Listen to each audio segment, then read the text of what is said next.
દલપતરામ કવિએ બહુ સરસ એક વાત લખી છે કવિતામાં. ચૂલો, ગામડામાં તમે માટીના ચૂલા જોયા હશે હે, એને પાછળ એક નાની માચીસ રાખવાનું બોક્સનું રાખવાનું, દિવાસળી બોક્સ, એનું એક નાનું ગોખલા જેવું હોય, ખાડો હોય, એમાં માચીસ બોક્સ રાખતા હોય. એમાં એક ખૂણામાં માખીએ ઈંડા મૂકેલા. આ જે માખી આવે ને, ગંદી માખી, એને ઈંડા મૂકેલા.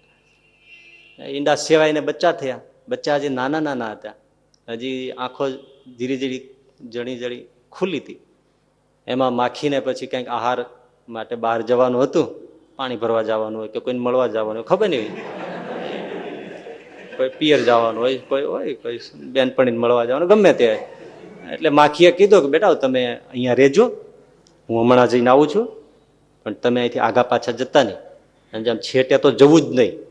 જો આમ દૂર જશો તો તમારા હિતમાં નથી, અહીંના જ રહેજો, અહીં જ પડી રહેજો, અમે ન આવીએ ત્યાં સુધી તમે અહીંથી હટતા નહીં, એમ સલાહ આપી અને માખી તો ગઈ. પણ પેલા જે બચ્ચા હતા ને, એમાં અમુક માથા કઢા હોય ને, એટલે એમણે કીધું એ મમ્મી આપણને શું કામ કે, પપ્પા આપણને એમ શું કામ કે અહીંયા જ બેસી રહેજો, આગળ ના જઈએ શું વાંધો પડી જાય એમાં, હાલો આપણે, હું છું ને આગળ. એક બે હોય એમ કે પણ પપ્પી ના પાડી છે, શું કામ આપણે જવું જોઈએ, તાર ના આવું તો બેસી રહેજે, પણ શું કામ ના જવું.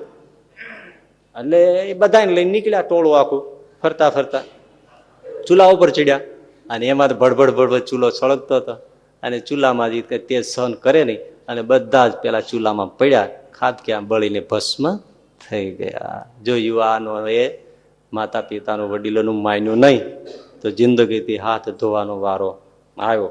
એટલે માનવું સલાહ એ બહુ જરૂરી હોય છે, સલાહ લેવી જરૂરી હોય છે, અને યોગ્ય જેની સલાહ હોય એ માનવી પણ જરૂરી હોય છે.